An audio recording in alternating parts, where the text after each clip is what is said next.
por todas as nossas enfermidades, germe de todos os nossos desequilíbrios. É o chuveiro da alma. Transmissor estruturado e ininterrupto dos nossos pensamentos. Ondas largas ou curtas, microformas que nós construímos, ou de proporções incríveis, nossos pensamentos podem tomar. Veículo do pensamento é o fluido cósmico universal. Nele estão mergulhados todos os seres, encarnados e desencarnados. Diz Allan Kardec no Evangelho, este fluido recebe da vontade uma impulsão. Ele é o veículo do pensamento, como o ar é do som. Com a diferença de que as vibrações do ar são circunscritas, ao passo que as do fluido cósmico universal se estendem ao infinito. Para pensar nisso.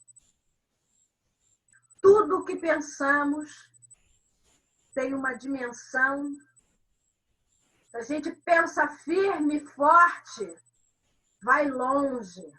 Por isso que o Cristo disse, a fé remove montanhas, porque a fé é oriunda do pensamento forte, na confiança em Deus, em Jesus. Os pensamentos, formas ou formas-pensamento. A elevação mental, a sintonia do pensamento. Presta atenção. Estamos aqui numa mesinha, né? E chegam aquelas formas, né? Pouco felizes e tentam, né? Nos assediar. Se nós elevamos o nosso pensamento, elas desistem, elas não conseguem. Os maus pensamentos corrompem os fluidos espirituais, como os miasmas deletérios corrompem o ar respirável.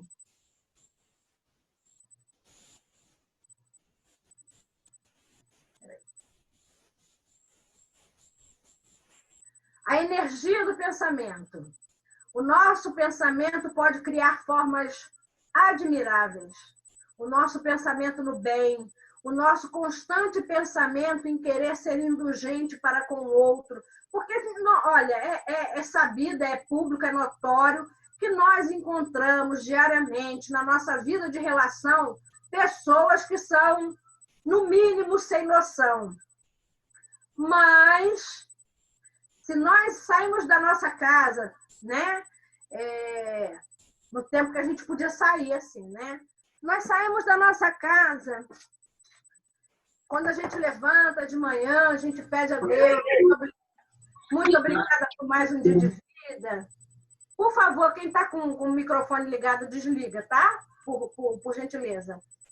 Então, se nós nos equilibramos pela prece, pela manhã, e saímos da nossa casa e encontramos esse monte de energia desencontrada, desequilibrada no nosso caminho, mas se nós estamos com o nosso pensamento focado em ter um dia melhor possível e ser o melhor que a gente puder, nós vamos criando ao nosso redor uma série de formas, pensamentos lindas, admiráveis, que fazem com que seja um escudo protetor ao nosso redor. Alimenta uma gama de coisas sem precedentes, porque estes pensamentos bons, eles vão de encontro a pensamentos com o mesmo teor e são atraídos para nós. Por isso, é que ter ou não a companhia de um bom espírito depende única e exclusivamente da matéria mental, da matéria do nosso pensamento, do que é feito o nosso pensamento. Se a gente é bonzinho, né, na fala, né, lindinho, cuticute, tudo por fora, mas por dentro a gente está assim, ai, ui, oh. Nós vamos criando coisas feias. nós vamos criando sintonias com energias também muito feias. Estou sendo clara?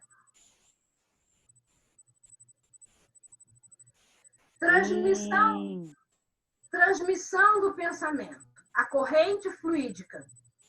Dirigindo, pois, o pensamento para um ser qualquer, na Terra ou no espaço, de encarnado para desencarnado, ou vice-versa, uma corrente fluídica se estabelece entre um e outro, transmitindo de um ao outro o pensamento, como o ar transmite o som. Kardec, capítulo 27, item 10, do Evangelho segundo o Espiritismo. Uma pesquisa foi feita sobre o pensamento nos Estados Unidos e revelou que 40% acha que jamais um pensamento acontecerá. 30% lamenta o passado, né, o que já pensou. 12% não tem preocupação nenhuma com a sua saúde. 10% só pensam assuntos banais. 8% embasamento real. De aproximadamente 50 mil pensamentos diários, apenas 8% se considera relevante. Para percebermos o grau de imaturidade da humanidade. Hoje, na hora do almoço, quando eu estava com sono, eu vi que está fazendo muito calor na Europa. E na Inglaterra, o primeiro-ministro confiou no bom senso das pessoas para não se meterem em aglomeração. E as praias estão mais lotadas do que Ipanema no dia que faz 40 graus. Eles estão disputando espaços na areia. Mas está todo mundo assim, um com o outro. Está acontecendo igualzinho acontece no Rio de Janeiro. Festas clandestinas na rua, estádios de futebol estão fechados, mas a aglomeração do lado de fora festejando o time. Isso revela o quê? A imaturidade emocional da humanidade. Eu aperto a tecla do não estou nem aí e eu não quero saber do outro. Não é nem questão de você pensar em si mesmo. É questão de pensar também no outro, na sua família, em quem você mais ama. Eles viveram momentos cruciantes na pandemia, estão todos com sede de liberdade, mas entendem a liberdade de uma maneira errada. Não entenderam ainda por falta de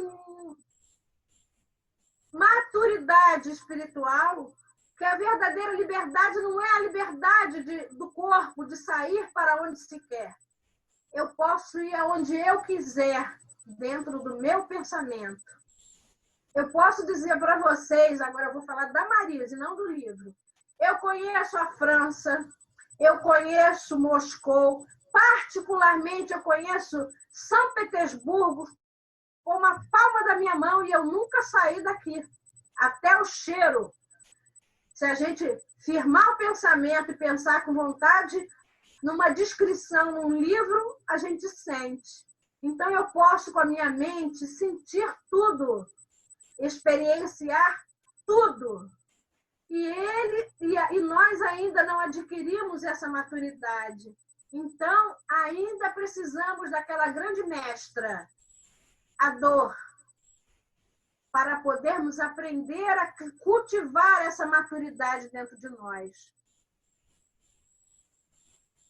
Analisemos nossos pensamentos. Diariamente, nós precisamos fazer uma anamnese daquilo que nós pensamos durante o dia. É um hábito salutar que a gente deve adquirir, se a gente ainda não tem. Nós promovemos o bem ou promovemos o mal? Fomos motivos de escândalo, provocamos celeumas, causamos incômodo, fomos inconvenientes ou nós fomos paz? Nós respiramos profundamente, fizemos aquela contagem. Eu aprendi com a nutricionista, eu tinha compulsão a comer açúcar. Quando eu parei de comer o açúcar branco e depois fui parando de comer o açúcar mascavo, Porque a minha amiga querida, que já está no plano espiritual, a doutora Lélia Galo, falou: Marisa, o açúcar provoca dependência química, como o cigarro, como a maconha, como a cocaína. Só que ele é mais cruel, porque ele vai acabando com a sua vida lentamente. Quando você vê, você está na beira da morte, comprometeu o seu fígado, seu pâncreas, seu baço, etc. Então, há 10 anos atrás, mais ou menos, eu fui deixando de comer o açúcar branco. E no início eu tive crise de abstinência, eu tinha dores de cabeça horríveis. E eu não sabia, não tinha me dado conta. E ela falou: é crise de abstinência. E ela falou assim: quando der aquela vontade voraz de comer um docinho assim que acaba a refeição, conte 3 segundos. E depois de 3 segundos, tome água. Você vai perceber que passa.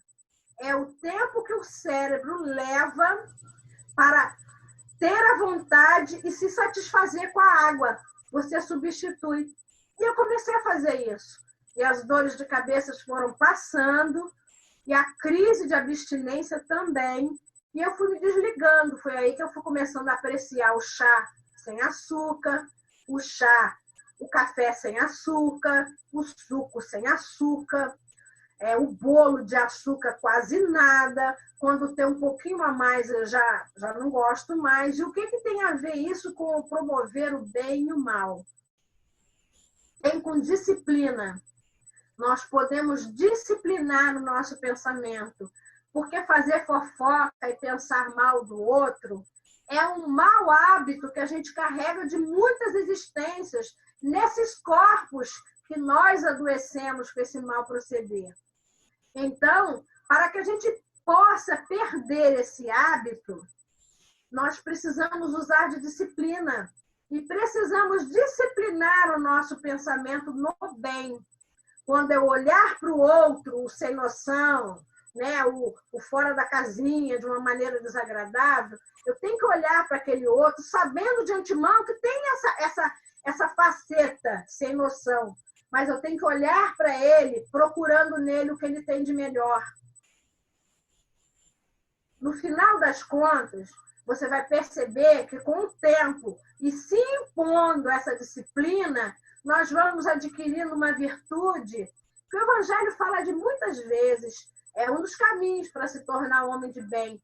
A indulgência, a virtude que antes de exaltar o mal que tem no outro, exalta as suas qualidades. Mas, Marisa, como é que você vai exaltar a qualidade de alguém que te dá uma fechada no trânsito? É difícil, não dá, realmente. Mas aí você já se disciplinou para abençoar e deixar a oferenda aí. Deixa aí. Entregue-o na mão de Deus, abençoa e passa. É o exercício do querer bem sem olhar a quem. Que Francisco nos ensinou, que Jesus nos ensinou, e que Francisco deu inúmeras provas para o lobo. Que belos dentes você tem, meu irmão. E o lobo estava lá, doidinho para fazer de Francisco de Acepipe, de tira-gosto. E ele mostrou os dentes para Francisco, e Francisco olhou: que belos dentes você tem, meu irmão. Olhou e viu no lobo aquilo que ele tinha de mais bonito. Isso é indulgência. A virtude, eu diria até, e olha quem está te dizendo isso, é uma pessoa que eu não tenho Caetana, mas eu tenho a Loba, só não dei o nome para ela ainda. Eu acho Caetana um nome luxuoso, Raquel. Tá bom, eu te empresto. A indulgência, eu diria que a indulgência é a semente. Quando a gente consegue começar a ser indulgente, a indulgência é como se ela fosse uma semente que faz nascer outra virtude. E é isso que é bonito. À medida que vamos adquirindo uma virtude, essa virtude é a semente da outra virtude. é uma grande árvore da vida que vai florescendo dentro de nós, vai germinando e um dia floresce, porque uma virtude é a sementeira de outra. Quando a gente alimenta pela disciplina mental essa indulgência, nós vamos também semeando dentro do nosso coração a doçura, porque a indulgência nos leva à doçura. A olhar o outro, como disse Marisa, às vezes os seus olhos são muito açucarados, né? Porque às vezes a gente tenta e às vezes a gente consegue ser doce, olhar os outros com uma certa doçura, exaltar o que o outro tem de melhor, faz com que você se torne uma pessoa que tenha doçura no olhar. E a gente lembra de novo a Lucas, se os teus olhos forem bons, todo o teu corpo terá luz. A luz que Jesus irradiava, ontem o Luciano falou, deveria ser mais ou menos uns 300 quilômetros. Olha só, gente, 300 quilômetros. 300 quilômetros. Não, Marisa, 3. 3 quilômetros? 3. Eu acho que hoje em dia ele já está nos 300, Luciano. Ah, com certeza. Evoluindo desde aquela época, com certeza. Exatamente. O Livro dos Espíritos, na questão 919, qual o meio prático mais eficaz que tem o homem de se melhorar nesta vida e de resistir à atração do mal? Vamos falar da pergunta. Resistir a essa atração? Por que a gente tem atração no mal? Porque vivemos inúmeras vezes fazendo as escolhas mais equivocadas e lamentáveis possíveis. Então, nós estamos ainda muito habituados ao mal. Ser bom é um hábito muito novo nosso. Resistir ao mal, então, é mais novo ainda. Se você casa com a pessoa há 30 anos e você já traz da sua educação que você, quando toma banho, não deve jogar a toalha molhada na cama, e você casa com alguém e ele não teve essa educação, é a primeira coisa que ele faz quando sai do seu banheiro, é jogar a toalha molhada na cama, ao invés de brigar, porque a gente já não briga mais, a gente tem que educar pelo exemplo. E presta atenção, às vezes a gente tem 30 anos de casado e a criatura não aprendeu ainda. Que mofa, que cria fungo. Então, nós respiramos fundo, não brigamos mais e explicamos tantas vezes quanto forem necessárias, com doçura, que aquilo não é um hábito muito bom. Um sábio da antiguidade disse: conhece-te a ti mesmo. E esse é o desafio que a humanidade tem enfrentado desde que foi criado. Ninguém quer se conhecer. Na pandemia, então, olha só, o povo está doido. Entendeu? É tão absurdo, que quando você, assim, por exemplo, eu varro o quintal, eu tenho esse hábito, né? Aqui cai muita folha. Aí, eu estou lá fora, varrendo o quintal, aí passa a pessoa brigando com a filha, vem lá no fim da rua já brigando, um bate-um, parece a família do Fred Flintstone. Vem 3 pessoas da família se batendo. Aí quando passa assim, em frente da minha casa, que a minha casa fica no meio da rua, é o meio da rua. Aí elas olham para mim, ui, tudo bem? Aí todo mundo fica doce. Todo mundo fica doce. Eu falo, tudo bem, com a graça de Deus, e vocês? Ah, aqui está muito difícil. Um olha para o outro assim, vão se fuzilar. Então, é difícil, né? A gente precisa se conhecer, né? Porque a gente muda de face, de máscara, com muita rapidez. Com muita facilidade. Hábito triste que a gente vem carregando há muitas encarnações. O espírito só sentirá paz na consciência quando conhecer a si mesmo, disseminar a mente nos horizontes da mente.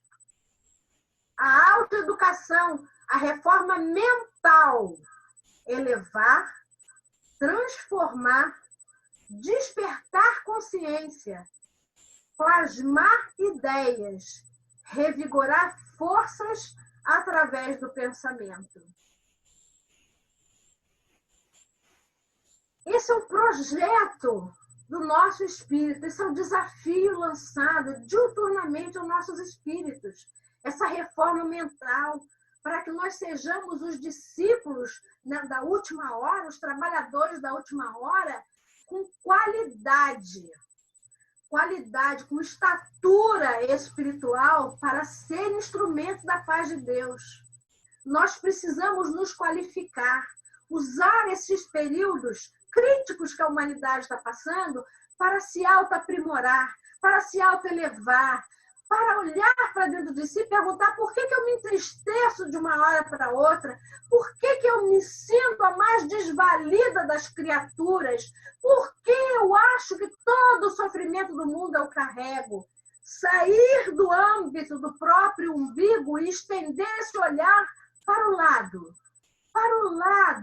e entender que uma prece que você eleva a Deus, a uma criatura que passa na rua, é a caridade. Aquela caridade que Francisco ensinou e que Jesus preconizou como o único caminho para a salvação. Querer é ser. Mas precisamos, para ser, aliar vontade, esforço e tempo, gente. Esse tempo que a gente tem que compreender, que não é aquele tempo que a gente dá desculpa para a gente. Eu estou em construção. Se hoje eu não virei o cimento, amanhã eu viro. Porque eu sou um ser em construção. Não é bem assim, não. A ampulheta do tempo está correndo cada vez mais acelerada. As horas urgem e o espírito precisa fazer suas escolhas. Esse momento de transição é aquele momento em que, de quando em quando, a humanidade se vê à frente, é o momento do input. Tudo se acelera para que tenha uma acelerada no progresso. Então, a hora é crucial. Se você sentar na praça e cantar aquela musiquinha que eu ainda não descobri quem é a música, mas quem tem 50 anos conhece. É uma musiquinha dos anos 70, eu era criança, eu escutava muito. Tudo isso acontecendo e eu aqui na praça, dando milho aos pombos. Lembra dessa música? Pois é.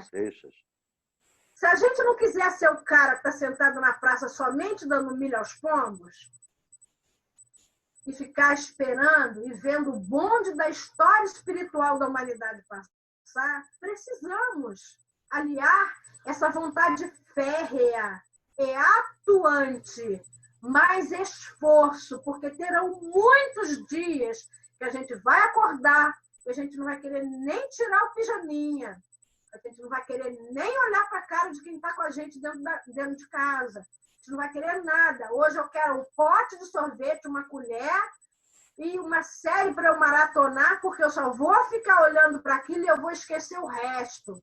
Se eu quiser postergar, eu sou livre.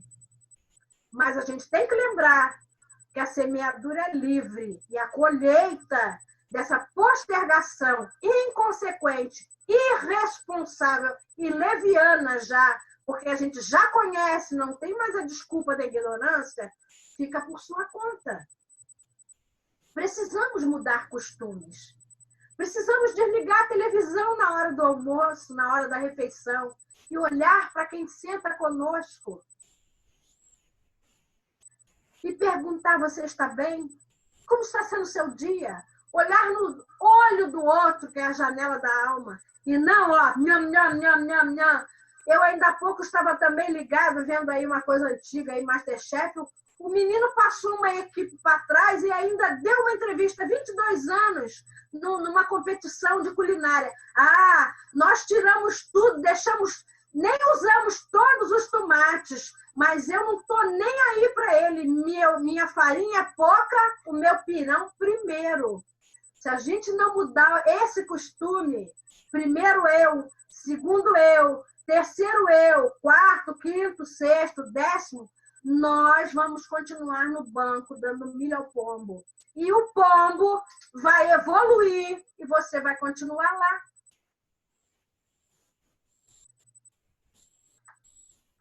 A limpeza da mente É um trabalho paciente e constante. Precisamos ter paciência conosco. Nós vamos nos pegar inúmeras vezes escorregando no homem velho, derrapando nele, nas armadilhas que ele nos cria toda hora. Hoje cedinho, a gente estava rezando. Eu sou espírita, mas eu adoro ouvir um padre e rezar com ele. Eu adoro. Eu sinto uma conexão muito grande com ele. Então, quando ele faz a prece às 7 da manhã, eu me ligo nele, vou fazer junto. E hoje ele falou assim: muita gente me procura e fala da inveja. Diz que está sofrendo pela inveja alheia. E eu fiquei pensando na inveja que a gente externa toda hora. Quando a gente olha uma página qualquer da internet e fala: ah, eu queria ter aquele corpo. Ih, eu queria ter aquele carro. Ih, eu queria ser aquele cabelo.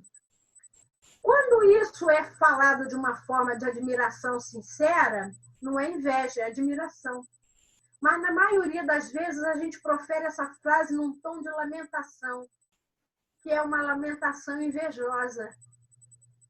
E pouca gente vem a mim, disse o padre, me pedindo para se curar da própria inveja que sente dos outros.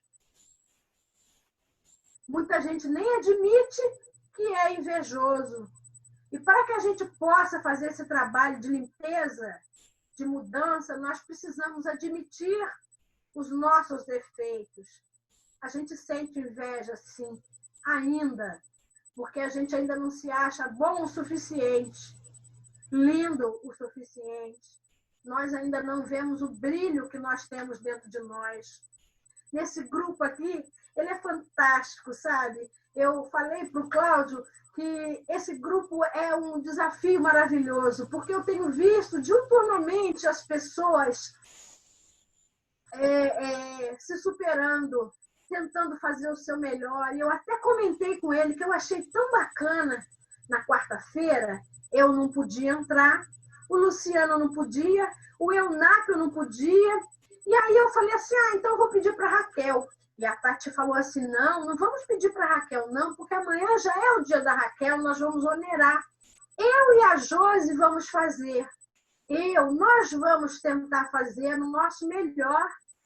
E eu achei isso tão bacana, porque quando a gente trabalha em grupo, sabe aqueles grupos da faculdade, do segundo grau?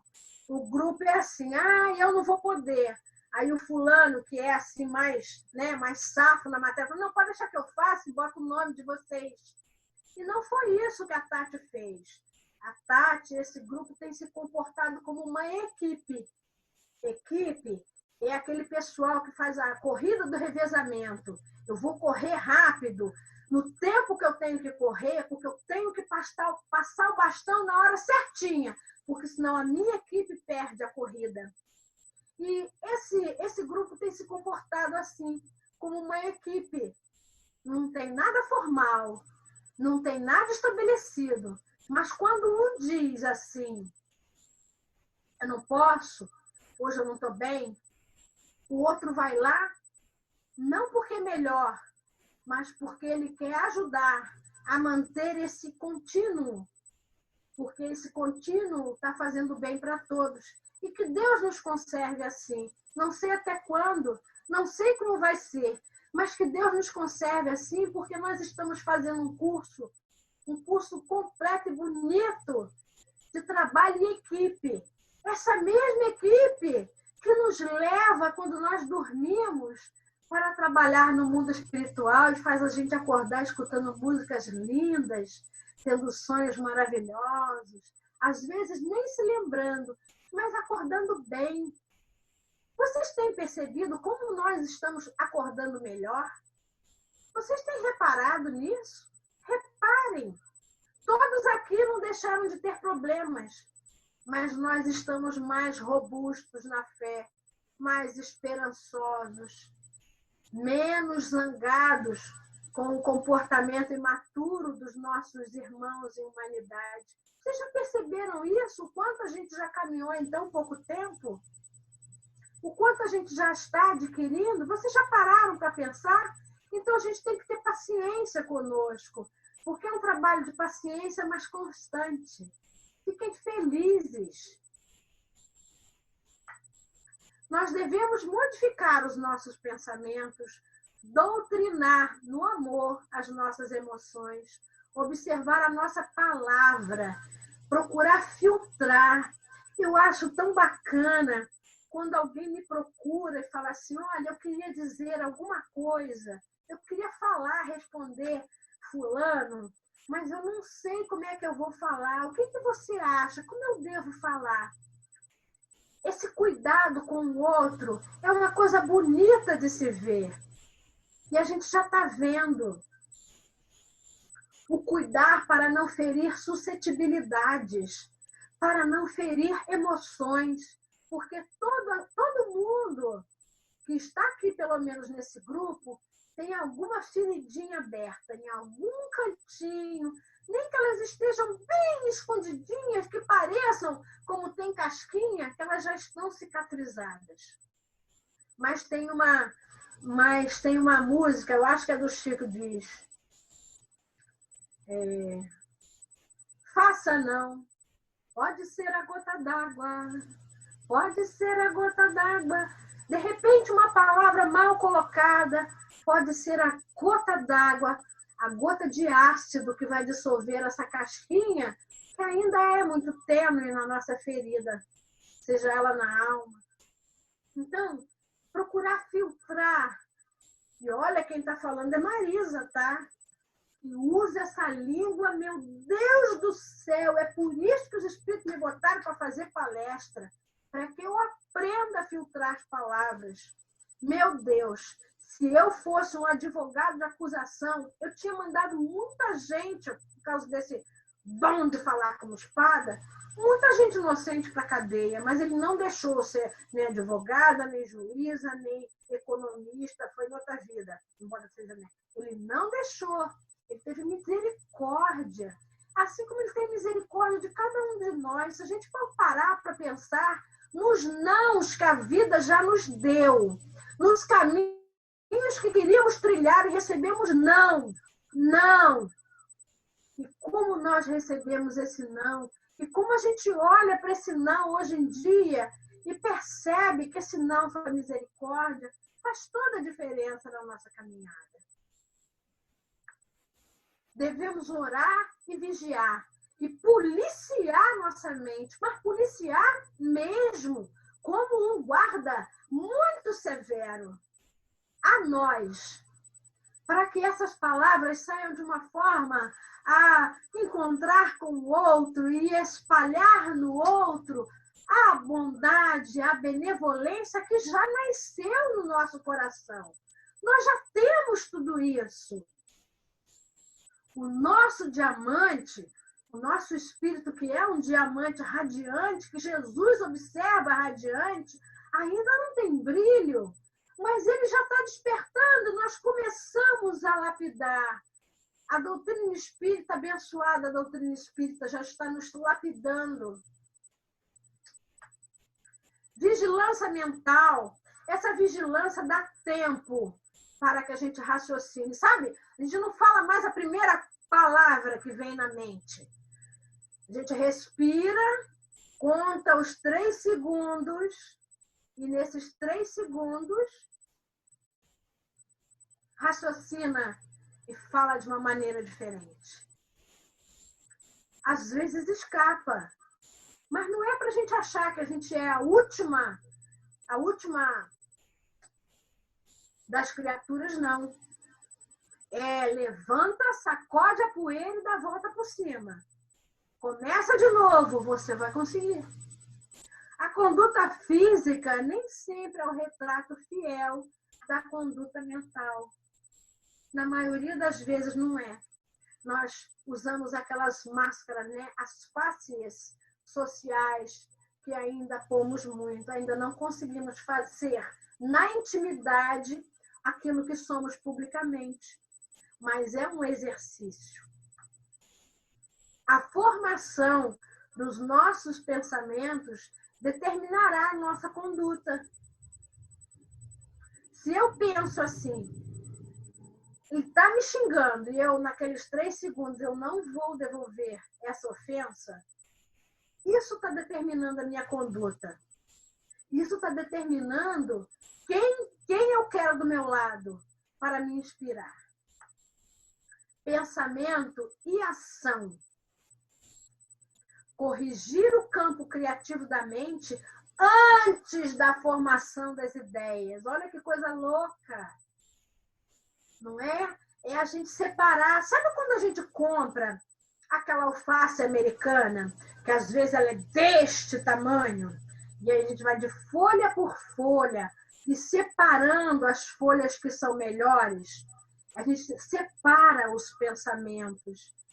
Tipo assim, meu Deus, eu vi um casal nu, eu vi um comercial finlandês, casal nu, são 2 atores pornô, bateram numa casa e falaram assim, fulano me chamou, mas fulano tem 6 anos de idade, eu sei, ele fica comigo no computador, no seu notebook, no seu iPhone, e foi ele que me chamou, nos chamou aqui para o programa. Pois bem, se bate um casal de pessoas nuas no meu portão, eu posso ter uma gama de pensamentos, mas eu tenho a chance de escolher o melhor pensamento que vai formar a ideia que eu tenho daquele casal que está nu no meu portão. Se eu sou acostumada a ser caridosa com as pessoas, quando um casal nu bater no meu portão, eu vou falar assim, se eu já tenho esse costume, esse hábito. Meu Deus, as pessoas estão nuas na rua, vamos separar alguma coisa para lhes vestir. Mas se eu sou alguém acostumada à pornografia e à sacanagem, eu vou dizer, opa, um provável programa está batendo no meu portão. É ou não é assim, gente?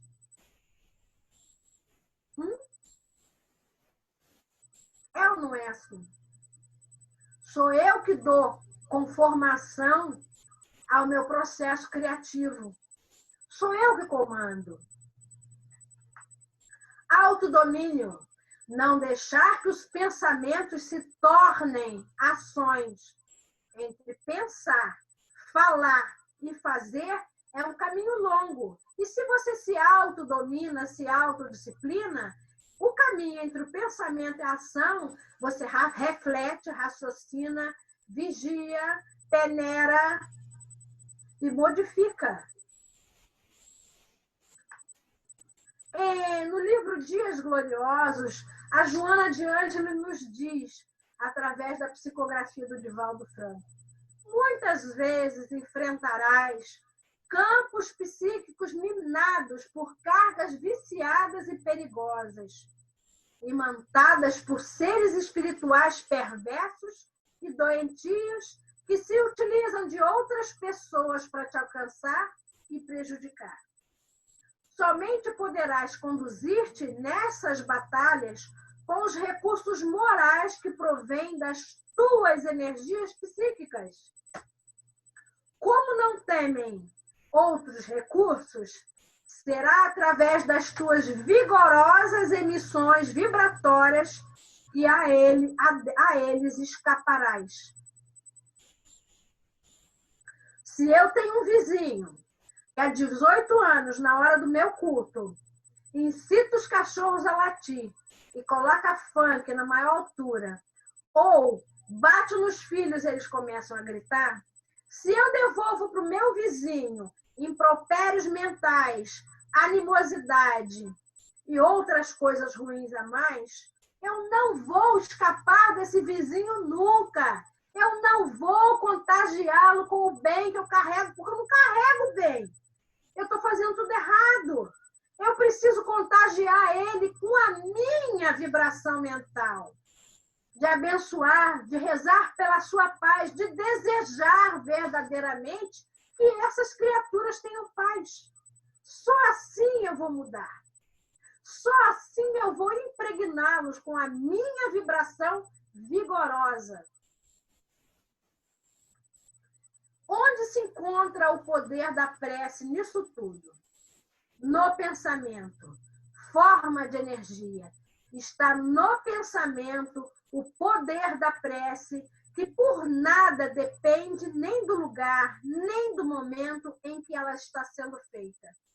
Capítulo 27, item 15 do Evangelho segundo o Espiritismo.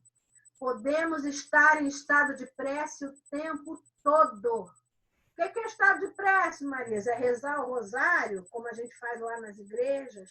É pegar aquela coisinha, eu esqueci o nome, e ficar... É pegar e virar, determinadas horas do dia, virar para a Meca e fazer aquilo? É o jeito que eles encontraram, mas a gente está aprendendo aqui que nós podemos orar o tempo todo no trem lotado, com a torcida do Flamengo gritando, Mengo, xingando palavrão. Você pode estar no estado de prece. Lembra? Francisco falou para o lobo, que belos dentes você tem, meu irmão. A energia da corrente, as frequências. A energia da corrente guarda a proporção com a do pensamento e da vontade. É assim que os espíritos ouvem a prece que lhe é dirigida, qualquer que seja o lugar onde eles se encontrem. Nós vamos formando uma grande corrente. Existe uma música da Marta Antunes, do Movimento Espírita de Angra, e da Graciana Antunes, sua filha, que se chama Ecologia Espiritual. E em determinado momento da música ela diz: somos elos de uma grande corrente, somos frutos de um amor infinito, o homem e a natureza, interligados no amor, refletem toda a beleza da obra do Criador. Todos nós estamos interligados. Todos nós criamos elos o tempo todo. Aonde eu vou botar o elo da minha corrente, aí vai da matéria mental, dos meus pensamentos.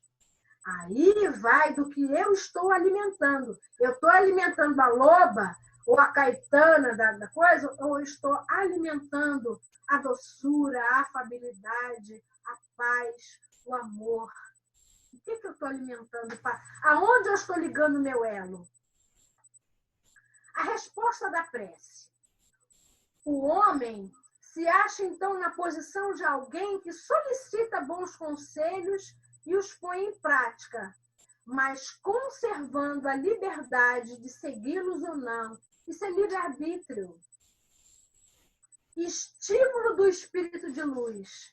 Encarnado, então, captando esse estímulo.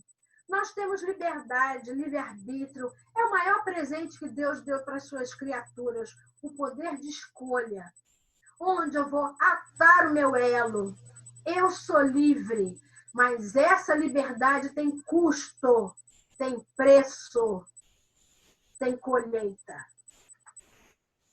Em O Tesouro dos Espíritas, escrito pelo Herculano Pires, ele nos diz assim: a própria ciência materialista está hoje provando o poder do pensamento e a sua capacidade de transmissão ao infinito.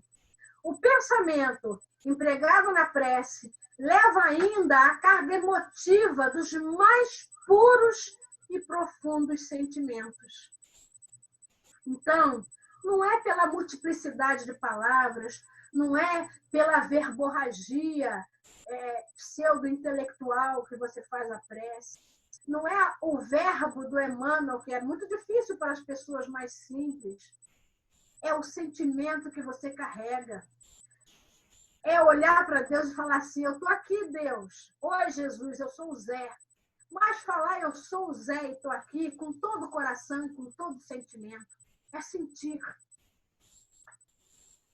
Em Iluminação Interior, também da Joana de Andes, através do Divaldo Franco, ela nos diz assim: em face da percepção grandiosa do pensamento, Jesus propôs que não se turbe o vosso coração, porque nele estão as ideias da harmonia do bem, quando permanecem em vinculação com o dever e o amor. O pensamento necessita do combustível das emoções superiores, a fim de estabelecer os vínculos com a mente divina, de onde tudo emana, desde os períodos mais remotos. Então, ouvindo tudo isso, a gente pode estar assim, se preocupando, ah, meu Deus, do que está sendo feito os meus pensamentos, né? Aí ele está assim, ó, se chicoteando, é minha culpa, minha máxima culpa, porque a gente carrega essa culpa ancestral, né? Joga fora a culpa. Não presta para mais nada a não ser para se arrepender, ponto. No minuto seguinte é recomeçar. Recomeçar. Porque dentro de mim estão todos os elementos necessários para crescer e para ser feliz. Está aqui. E a gente está procurando os caminhos. E eles estão se deslindando para nós à medida que vamos nos esforçando nessa procura, nessa busca. Se começais hoje a vos renovar na vida que levais, amanhã sereis torturados impiedosamente pelas forças contrárias, de onde resulta a tua desistência. Isso foi escrito pelo Espírito Miramês e é verdade. Já parou para observar? Que quando, por exemplo, a gente resolve fazer o culto evangélico lá na nossa casa, o telefone toca, teu chefe te chama, corta o teu salário, vem errado suas coisas, o vizinho enche a sua paciência, tem visita. Você já notou isso? Por quê? Porque a gente se determinou a fazer. A gente determinou a ter aquele momento para estudar o Evangelho. E assim são com todas as nossas determinações no bem. Nós vamos encontrar as energias contrárias. E muitas vezes a gente desiste. Mas essa desistência a gente não tem que imputar na dificuldade.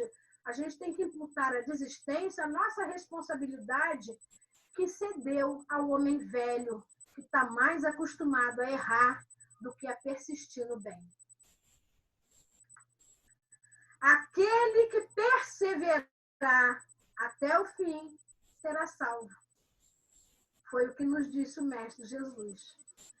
E graças a Deus, mesmo tendo alguns aqui no grupo que a gente quase não vê os olhos de vez em quando, mesmo tendo algumas e outras que botam fotos maravilhosas, mas nunca deixam a gente ver, eu tenho certeza, pelo tom da voz, pelo timbre, que todo mundo aqui está perseverando. Que nós somos aqueles que estão fazendo um cursinho rápido, avançado, para poder ensinar outros a perseverarem, a não desistirem. Nós estamos fazendo aqui um cursinho, um mestrado misturado com primário, com tudo. É primário, secundário, faculdade, doutorado, mestrado, pós-graduação, está tudo junto aqui. Nós estamos fazendo tudo isso para que nós sejamos perpetuadores dessa perseverança. Tem um provérbio indiano que diz: a boa árvore enverga, vergastada pelos mais fortes ventos, mas nunca se deixa quebrar. Que sejamos boas árvores e que espalhemos essas sementes em todos os lugares, quando esses nossos encontros já não forem mais possíveis todos os dias. Que Jesus nos abençoe. Eu acabei.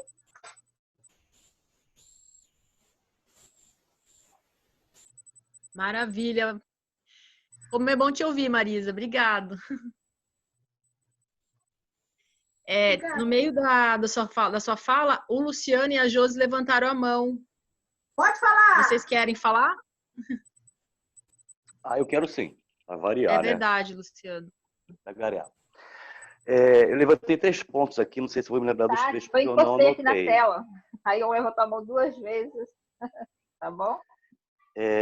Primeiro, que eu não sei se vocês sabem, mas dentro de um processo reencarnatório, a profissão que mais demanda resgate kármico, dívida, é advogado e juiz. Os mais endividados, profissionalmente, são os advogados e juízes, do passado principalmente, quem dirá do presente. Eu não me recordo agora da segunda e da terceira parte que eu ia falar, então eu vou passar a fala para a Josi e, se eu me lembrar, eu retorno à minha fala. Okay? É só para pontuar. Juiz e advogado são as profissões que mais agregam pendências, dívidas do passado. Assim como a Marisa colocou, e realmente é verdade. Por que eu digo isso, gente? Eu vou abrir mais uma vez um pouquinho do meu passado. Além de eu ter sido francês, na última encarnação eu fui juiz. Então vocês imaginem um container de irmãozinhos meus que eu joguei lá nas grades e que hoje me cobram. Por isso é médio. Josi? Oi.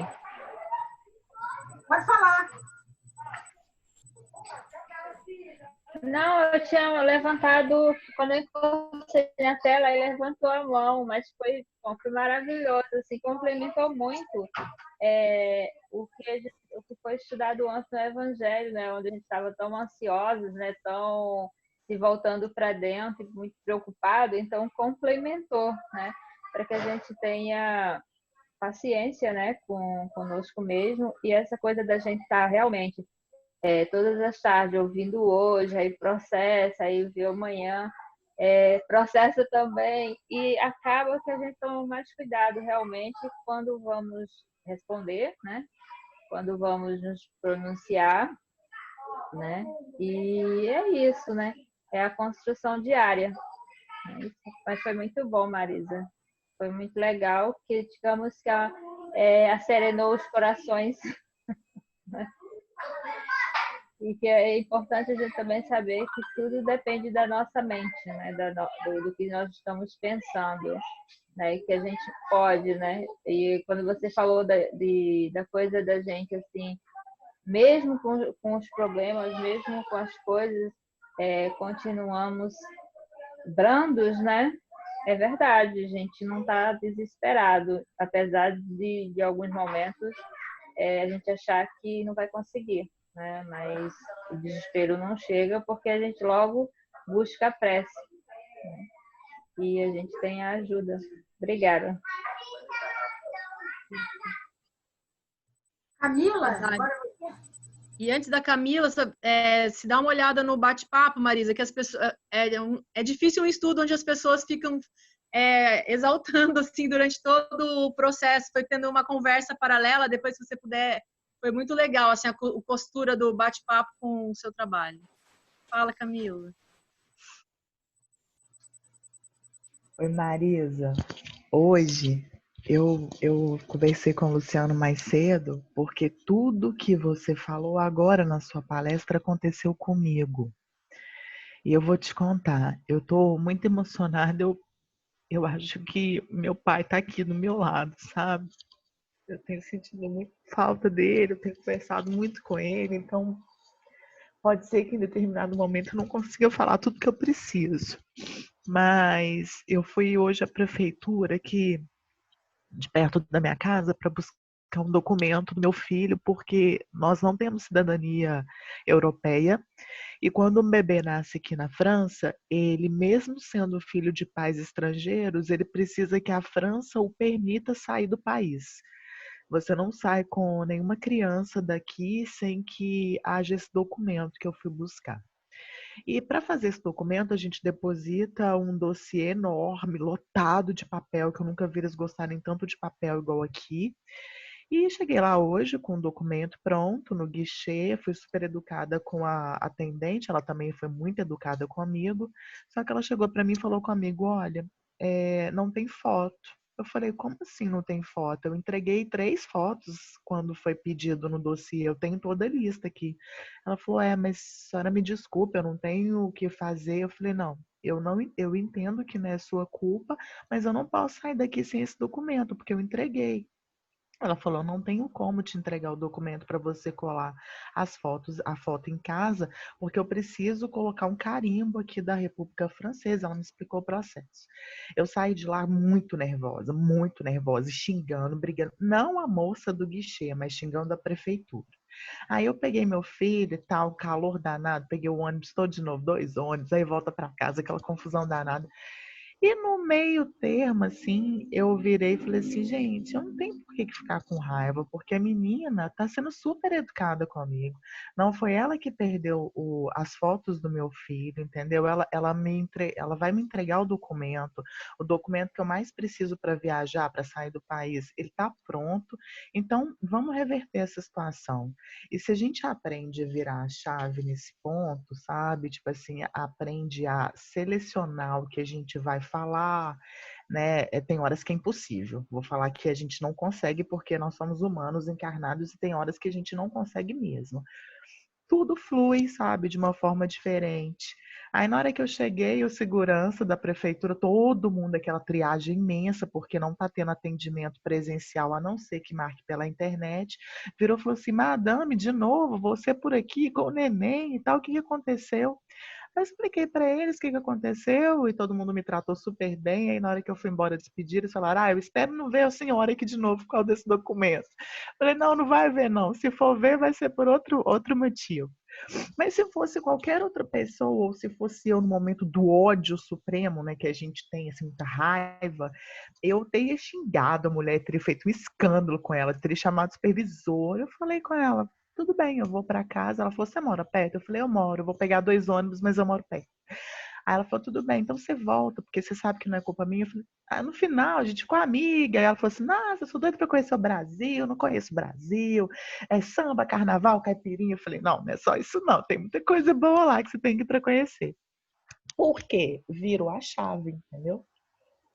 E é difícil, tem horas que é muito difícil virar a chave, mas a gente tem que aprender. Pronto, falei, passei minha fala para outra. É isso. Virar a chave é ótimo. E aí, povo, vocês estão virando a chave?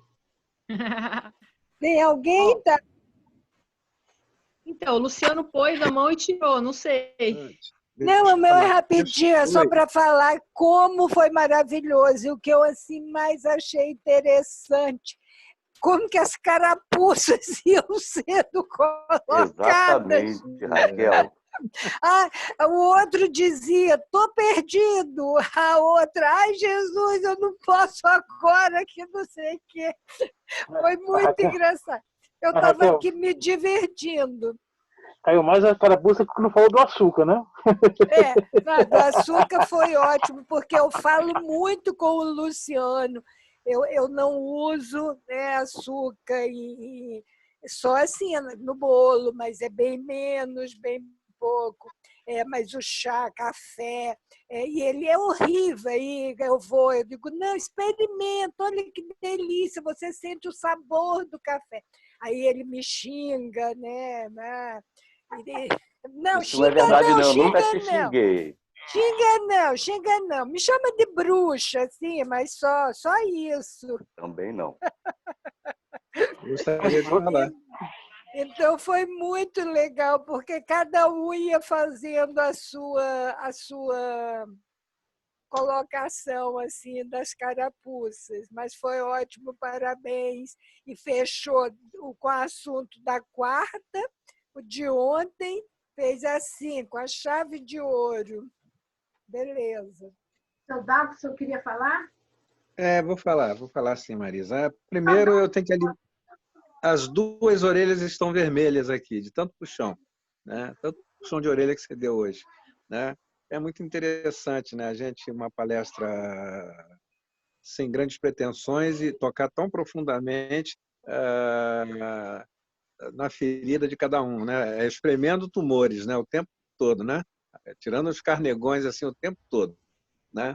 Foi muito interessante. Agora, uma das coisas que mais me incomoda na minha vida, e eu aprendi isso na profissão, né? É essa questão da gente ter que se preparar para levar conhecimento para as pessoas. Eu acho que a profissão de professor talvez seja a mais nobre, uma das mais nobres das profissões, onde você prepara as pessoas para que elas possam conhecer o caminho da vida, né? As veredas, né? Poder, né, se destinarem, né, ao seu destino com sabedoria, né? Então, ainda é uma dificuldade que me toca o coração ainda, né? Me incomoda um bocadinho. Mas o grupo até já está me incentivando a fazer outras coisas, né? Que possa ajudar as Mas pessoas. olha, o senhor é um professor por excelência. Sinto muito lhe dizer. Mais ou menos. Mas é isso, né? Parabéns. Foi muito Gente, legal. obrigada. Eu é que agradeço a oportunidade. Você não sabe o tanto de bem que estou fazendo aí. Oi, querido. Meu netinho. Ai, que lindo. Como é que você foi? Ai, que Fala o lindo. seu nome. É Jorge Luiz. Jorge Luiz. Jorge Luiz. Sempre tem um Luiz, né, gente, no meio. É de anjos. Vai fazer 4 anos. Hein? Que lindo. Idade boa essa. Idade muito boa. Mas é isso. É isso aí. Eu fiquei 2 dias sem assistir. Tive 2 dias de Frei Luiz, né? Eu estava com saudade do senhor. Pois é, 2 dias de Frei Luiz. Mas eu estava com saudade, mas o senhor veio me ver. Pelo menos eu acordei. Hoje eu falei isso para o Luciano, não sei se o senhor leu lá no grupo. Eu acordei escutando o senhor cantando. Tá vendo? É um luxo isso. É isso aí. Não, mas a gente estava junto, tá? Todo mundo junto. Olha, meus amores, precisamos fazer a prece. Eu até separei um videozinho. Tem um tempinho para ver um videozinho? Claudinho, como é que eu faço? Antes do videozinho, posso só concluir os 3 pontos? É rapidinho, tá? Que Pode, à vontade. Eu tenho que desenvolver o hábito de anotar todas as vezes que a gente participa dos estudos. O segundo ponto é em relação ao que você colocou sobre a questão do grupo, da fluidez do grupo, da harmonia que o grupo tem. Realmente, eu venho conversando com algumas pessoas e que participam de outros grupos também, de estudos virtuais, e é unânime. Sempre puxar a brasa para a nossa sardinha e já puxando, o nosso grupo tem um grande diferencial. Não é pela heterogeneia, pela diversidade, não. Estamos todos aqui com um único objetivo. Agora, a gente pensa que fomos nós que fomos convidados a participar do grupo. Todos nós, invariavelmente, dentro das suas necessidades, das suas demandas, estamos sendo tratados e curados. Eu peço a Deus que o homem velho morra junto com o final da pandemia.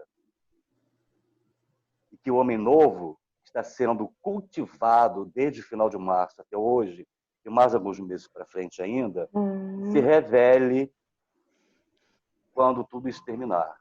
E que esse homem novo se consolide. A culpa que você colocou, cara, eu falo isso intermitentemente. Gente, não existe culpa. Eu durante um tempo, eu me especializei em terapia florais do Dr. Bach. Desde quando a terapia veio para o Brasil. Me especializei. Todos os livros que tinha, recorte de jornal, matéria de revista, eu recolhia tudo, recortava tudo e mantinha um dossiê. E 2 amigas minhas terapeutas, uma psicóloga e a outra fono, fizeram um curso da terapia floral. E uma delas ligava para mim para me consultar se aquela fórmula que ela estava passando para o paciente dela estava dentro da necessidade. Me passava a anamnese, né, eu fazia uma avaliação rápida e a gente ajustava os florais. E tem um deles que é para culpa. Caramba, como tem gente se sentindo culpada até hoje. Então, a pandemia, eu vou falar hoje, mas outras tantas vezes que eu senti vontade de falar. Está sendo um presente de Deus para nós nos introjectarmos, nos autoavaliarmos, identificarmos as nossas arestas, que são as culpas, inclusive, que a gente traz do passado. Nós não somos mais católicos. Entendemos que a gente está tendo uma oportunidade única, não é rara, porque a rara pode ter 2, 3, única, de nos autoavaliarmos, que nós estamos tendo tempo mais que suficiente para isso, sabe? Pegar o homem velho com todo o carinho e amor que nós pudermos ter, porque somos nós, e não jogar fora, não, porque não é assim que se faz. Não é como a Nova Marisa que pega o espírito no copo, coloca no saco plástico e joga no lixo. Né? Já aprenderam, né? Quando se sentiram a presença em casa, evoca para o copo, pega o copo, joga no saco de lixo, dá um nó na boca e joga fora. É assim que a gente faz. Mas, enfim, acontece, ela faz isso sempre. Né? Isso não é nada perto do que ela já aprontou. Mas, enfim, a gente olhar para dentro de nós mesmos com autoaceitação, entendeu? Com um olhar amorável, amoroso, que é esse mesmo olhar que Jesus tem por nós, a gente ainda não conseguiu entender. Quando a gente se auto-ama, se auto-aceita, a gente aceita o outro como ele é. E entende que o outro também está em processo evolutivo, assim como nós, com os mesmos direitos e obrigações também. Né? Então é isso, só para fechar. Já me estendi demais. Gente, ó, eu vou botar o nossa cabeça. E seu Dalton, será que o senhor podia fazer a prece depois do final do videozinho? Marisa, Oi? é muito rápido, mas a gente precisa só fazer um pequeno esclarecimento, não talvez aqui no grupo, mas para a gente ter isso presente em nós. Ontem a Cláudia, né, falou que como que está bem, sozinha, em casa, né? Agora o Luciano falou que graças a Deus, essa pandemia, o vírus abençoado, o que nós estamos fazendo, gente, não é dar graças a Deus pelo vírus em si, porque está dizimando muito, está provocando dor em muita família. Isso precisa ficar bem claro. É a oportunidade que isso tudo está trazendo para cada um de nós para essa renovação. Só para ficar bem claro, assim, quando a gente se referir a isso, porque às vezes pode assim causar um desentendimento, um desconforto. Que povo maluco é esse que está dando graças a Deus com tanta gente morrendo, 55 mil pessoas partindo, voltando para o mundo espiritual, as famílias chorando. Então, para a gente deixar assim, toda vez que a gente se referir, a gente falar na oportunidade da renovação. Beleza? Muito bem, Raquel. Muito bem, Raquel. É sempre outra face da moeda que a gente insiste em ver e as pessoas não veem, não é isso? O espírito insiste em ver a outra face da moeda, né? Que a gente quase não vê, os demais não vê. Muito bem tocada essa posição. Marisa, adorei. Seu Dalton caiu? Obrigada. Seu Dalton caiu?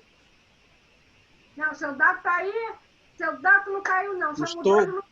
Só pode fazer a prece no final do vídeo?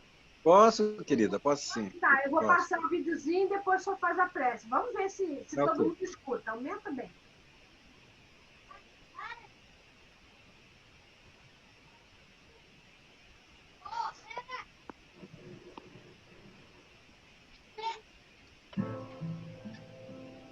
Ensina-nos a orar. O planalto da Judeia se eleva naquele local a quase 830 metros acima do nível do mar, sendo ali o seu ponto culminante.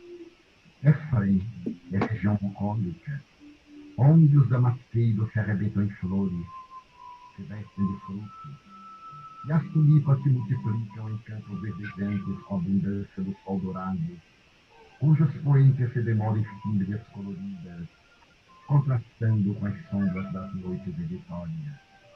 A aldeia de Efraim, o Efraim, é uma amontoada de casas singelas entre flores silvestres e roseiras variadas, situando-se sobre o largo terraço festo do planalto árido, onde, abrindo nas cinco cantantes e